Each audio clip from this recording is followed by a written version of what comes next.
Good afternoon all of you.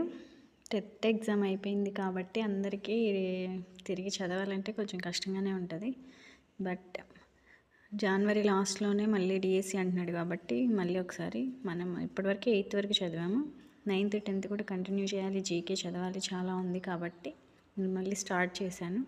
Third class నుంచి తెలుగు కొంచెం ఇంట్రెస్టింగ్గా ఉంటుంది కాబట్టి ఫస్ట్ తెలుగు నుంచి స్టార్ట్ చేస్తున్నా.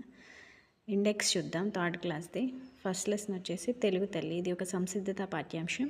ఇది ప్రక్రియ వచ్చేసి దేశభక్తి. ప్రక్రియ గేయం, ఇతివృత్తం దేశభక్తి. సెకండ్ లెసన్ మర్యాద చేద్దాం. ప్రక్రియ కథ, ఇతివృత్తం హాస్యం సహానుభూతి. హాస్యం సహానుభూతి కాదు. నెక్స్ట్ థర్డ్ లెసన్ మంచి బాలుడు. మంచి బాలుడు పాఠ్యాంశం ప్రక్రియ గేయ కథ, ఇతివృత్తం సహానుభూతి. ఫోర్త్ లెసన్ నా బాల్యం.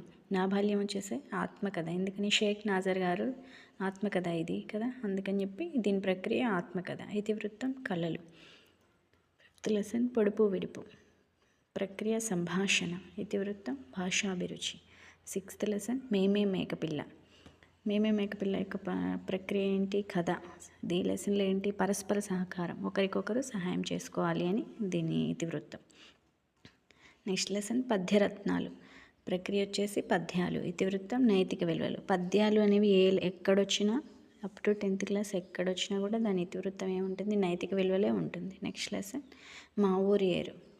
ప్రక్రియ గేయం, ఇతివృత్తం ప్రకృతి వర్ణన. నెక్స్ట్ లెసన్ తొలి పండుగ. ప్రక్రియ కథనం, ఇతివృత్తం సంస్కృతి సంప్రదాయాలు. Thank you for watching. Please subscribe.